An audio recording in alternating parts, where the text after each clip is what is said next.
Fala galera, mais um vídeo do quadro Rumo ao Milhão e eu já vou adiantar. Teve recorde de dividendos da carteira nesse mês de agosto. Nunca na história da carteira eu recebi tantos dividendos assim como no mês de agosto. E nesse vídeo eu vou mostrar exatamente quais foram todos os ativos que me pagaram dividendos, quanto foi que eu recebi de renda passiva, quanto foi que a carteira do Rumo ao Milhão recebeu de renda passiva total no mês de agosto. Também vou comentar sobre quais foram os aportes no mês de agosto, teve um aporte aí considerável.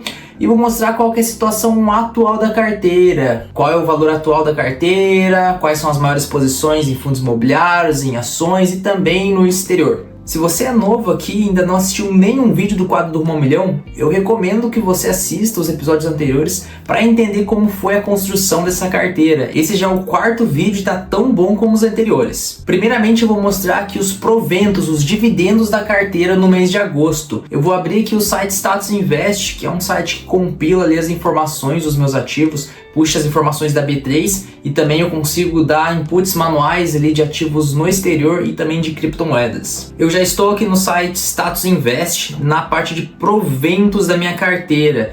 E aqui eu coloquei para analisar todos os proventos, para ter uma visão geral. Os proventos vêm aumentando aqui ao longo do tempo.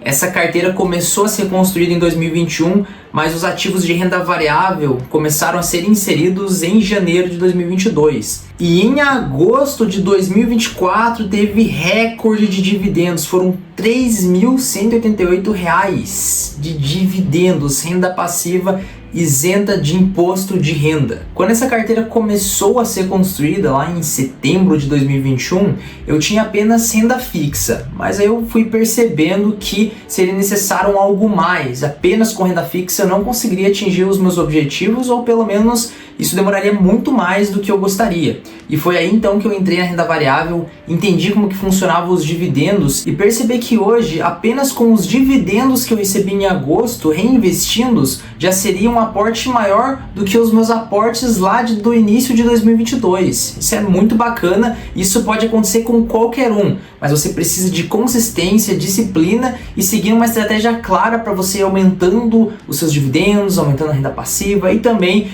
juntamente com isso, aumentar o patrimônio, porque também de nada adianta focar em ativos que pagam muitos dividendos, mas que ao longo do tempo não se valorizam. No final das contas, a sua rentabilidade vai ser bastante afetada. E aqui no gráfico dos proventos é perceptível que tem uma grande oscilação no pagamento de dividendos, e isso é muito em função das ações. Os fundos imobiliários têm uma constância no pagamento de dividendos, pagam de forma mensal, mas as ações não pagam de forma mensal. A maior parte das ações que eu tenho em carteira pagam a cada 3 ou 4 meses, mas inclusive tem algumas que pagam 2 vezes ao ano e a Sanepar que paga 1 vez ao ano. Então é por isso que acontece essa variação. Mas se eu fizer uma outra análise aqui e agrupar em trimestral, é perceptível que os dividendos vão aumentando a cada trimestre. Do segundo trimestre de 2024 para o terceiro trimestre de 2024, teve uma diminuição nos proventos totais, mas a gente, além de estar analisando trimestralmente, que é um intervalo pequeno, tem também a questão de que boa parte das minhas ações também não pagaram nesse último trimestre, no terceiro trimestre de 2024. E é por isso que o dividendo veio inferior ao do segundo trimestre de 2024. Mas se fizer um comparativo com o terceiro trimestre de 2023, teve um grande aumento e isso aqui está acontecendo em todos os trimestres. Sempre quando a gente compara um trimestre do ano atual com esse mesmo trimestre do ano anterior, os meus proventos vêm aumentando. Isso não somente porque as empresas começam a pagar mais, se elas estiverem lucrando mais, e os fundos imobiliários também por causa dos reajustes, mas porque eu também venho aportando bastante. Então é uma mistura de bons investimentos, que ao longo do tempo vão pagando cada vez mais dividendos, com também um aporte constante que potencializa o crescimento dos dividendos. Agora voltando aqui para os dividendos mensais, vamos ver os ativos que pagaram no mês de agosto.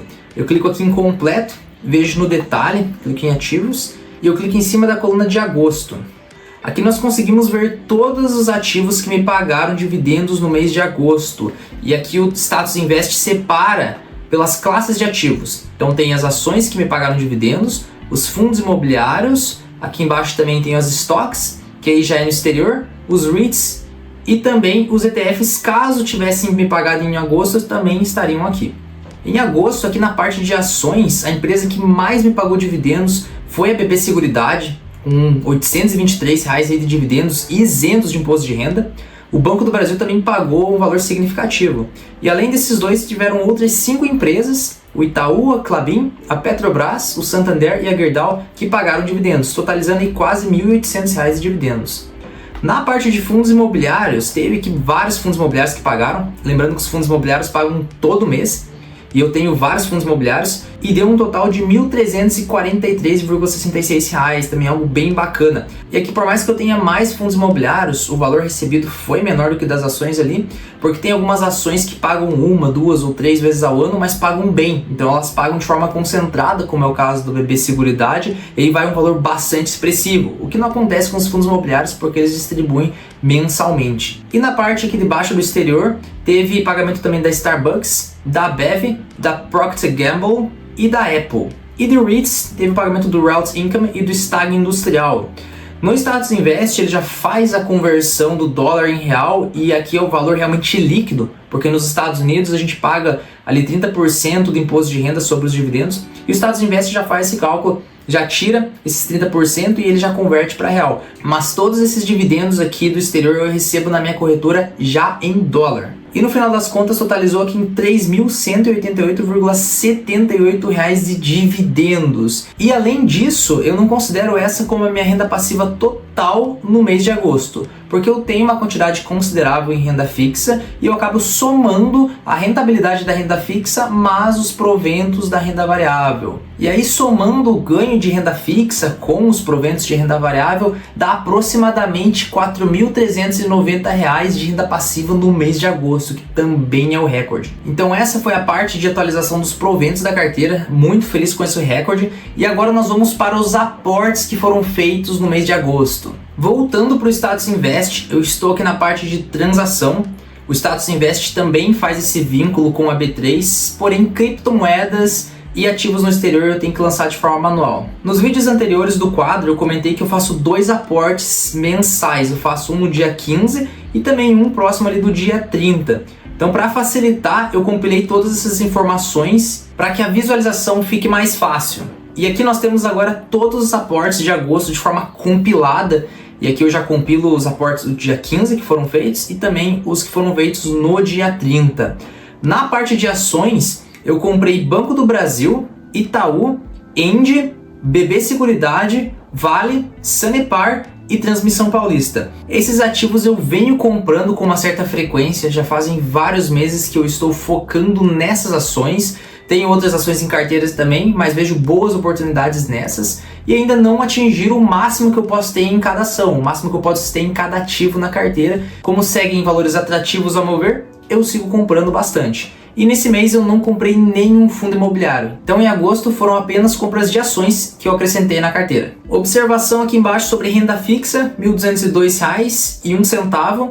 É porque a renda fixa ela se auto-reinveste, mas eu teria a possibilidade de sacá-la. Só que eu deixo ela lá, então eu ainda considero aqui como um aporte, visto que se eu sacasse ela eu teria ainda o mesmo valor investido, eu teria que pagar o imposto de renda ali sobre o lucro, do tanto que eu tiraria, mas eu ainda continuaria com o mesmo valor investido do mês passado. Então, como eu mantive esse valor ali, eu considero como um aporte também.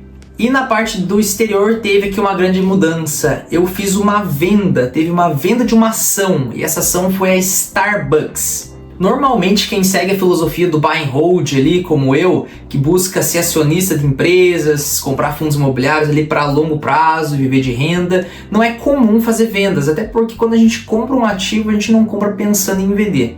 Mas no caso da Starbucks o que aconteceu foi o seguinte: quando eu comecei a investir nos Estados Unidos eu precisava montar uma carteira e eu fui selecionando alguns ativos ali com bons fundamentos para ter uma quantidade específica de ações, que seriam os stocks, os REITs e os ETFs. Só que agora, já investindo há mais de um ano e acompanhando bastante, eu percebi que para mim não faria muito sentido eu ter a Starbucks na carteira, visto que eu já tenho um outro ativo que está um tanto relacionado, que é o McDonald's, não é 100% relacionado.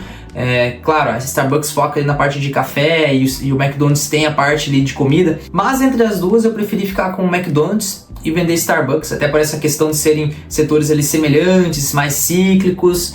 Então não faria muito sentido agora, com o conhecimento que eu tô, ter as duas ações, ter as duas empresas, apesar de porque eu acho que o Starbucks é uma baita de uma empresa e que pode sim se valorizar muito, aí tem crescido bastante seus dividendos, mas é mais uma questão de estratégia de carteira mesmo. Não sei se eu vou incluir uma outra ação, talvez eu possa incluir alguma ali como a Costco, mas ainda estou analisando. A princípio ficarão essas empresas, então foram reduzidos ali de 10 empresas, 10 estoques para 9 estoques, e esse valor que eu peguei da Starbucks eu distribuí entre as outras. Outro ponto sobre a venda da Starbucks é que eu vendi ela com lucro bem significativo, não me recordo de cabeça, mas estava ali no lucro, inclusive ela subiu bastante nos últimos dias. Outro ponto sobre a venda da Starbucks é que eu vendi ela com lucro bem considerável, ela tinha subido bastante nos últimos dias, mas não foi porque ela subiu que eu vendi, e também caso ela tivesse caído não seria o motivo da venda, foram por esses fatores que eu comentei anteriormente de diversificação e estratégia de carteira nos Estados Unidos. E aí esse valor da Starbucks eu dividi entre outros ativos, além de aportar, então mesmo sem a venda da Starbucks eu teria aportado no exterior,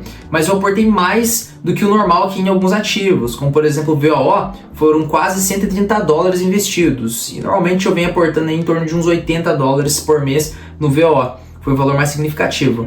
Então nos Estados Unidos eu aportei no VOO, que é um ETF que replica as 500 maiores empresas dos Estados Unidos, o SCHD, que é um ETF ali focado em empresas boas pagadoras de dividendo, o McDonald's, a Procter & Gamble, Johnson & Johnson, Microsoft, Coca-Cola, JP Morgan, Next Energy, Apple e a Bev. E também aportei em REITs, no Realty Income, Stag Industrial, Equinix, Prologis e o American Tower.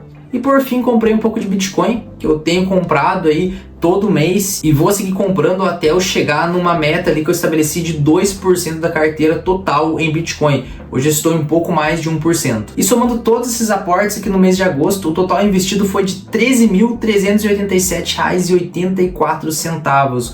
Um aporte bem significativo, tenho mantido ali um aporte semelhante nos meses anteriores e acredito que até o final do ano vai seguir aí em uma faixa muito próxima disso. Então esses foram os investimentos, os aportes do mês de agosto. Eu mostrei aí os dividendos recebidos em agosto, que inclusive teve recorde. Mostrei também agora os investimentos que foram feitos em agosto e por fim vamos ver a situação da carteira, como que ela está, as maiores posições. E para isso eu abri o site do Trademap, que é um outro site que eu utilizo para compilar as informações ali dos meus investimentos e que eu gosto bastante de utilizar para ver ali as posições da minha carteira. Atualmente a carteira se encontra aqui com R$ 551.419,79, sendo a maior posição em ações, quase aí 37,5% em ações, mas também tem um valor significativo em fundos imobiliários, quase 30%. A ideia é ter em ações realmente isso, uns 37%, fundos imobiliários que posteriormente eu vou reduzir um pouco para 25% à medida que os ativos no exterior vão aumentando a posição na carteira e também a renda fixa vai diluindo, porque eu não venho aportando em renda fixa e provavelmente vai demorar muito tempo para eu voltar a investir em renda fixa. Depois das ações e fundos imobiliários temos aqui Tesouro Direto e renda fixa, que basicamente ambos se enquadram em renda fixa, o Trademap apenas segmenta isso. Temos também aqui exterior com quase 10% e criptomoedas com 1,46%. Aqui na parte de ações, o top 5 de ações que tem a maior representatividade na carteira são a Sanepar, o Banco do Brasil Seguridade, Banco do Brasil, a Indy e a Vale. Essas 5 empresas estão no top 5 e são empresas que eu venho comprando bastante nos últimos tempos. Na parte de fundos imobiliários, temos aqui no top 5 o HGLG11, o XPLG11, XPML11, CPTS11 e HGRU11. Faz um tempo que eu não venho aportando muito em fundos imobiliários, até se não me engano no mês de junho ou julho eu aportei ali um pouco no HGRU, mas nesse ano como um todo eu aportei pouco em fundos imobiliários, até porque eu vejo bastante oportunidade em ações e em fundos imobiliários eu quero reduzir um pouco a porcentagem que eu estou atualmente. E na parte do exterior, o Trademap junta ali os REITs, os ETFs e também os stocks. E o meu top 5 no exterior, ou seja, meu dinheiro que está fora do Brasil, que está investido em dólar, eu tenho o ETF VOO, o ETF SCHD e também o Realty Income, que é um REIT, Stag, que é um REIT, e a Apple, que é uma baita de uma empresa aí. Esse é o meu top 5. Na parte do exterior, tanto o VO como o SCHD provavelmente sempre ou quase sempre ficarão no top 5, terão um valor maior ali aportado, porque são bem diversificados, eles já têm várias empresas no portfólio, então eu acabo colocando um valor maior investido neles. Na parte de criptomoedas eu tenho apenas o Bitcoin, que provavelmente vai ser a única criptomoeda que eu vou carregar e que eu vou ter por longos e longos anos. Não penso em colocar outras criptomoedas na carteira. esse foi o status atual da carteira, vem aportando ali muito parecido com os meses anteriores, e o investidor buy and hold é isso, muitas vezes é só não inventar, só ir ali no que funciona, no que está barato e seguir montando uma posição para cada vez mais ganhar dividendos e se aproximar cada vez mais da liberdade financeira. Se você gostou desse vídeo, não se esqueça de deixar um like, se inscrever no canal e também ativar as notificações. Isso ajuda bastante a seguir com o canal e também para mostrar para o YouTube que esse conteúdo é relevante. Fique com Deus e até a próxima!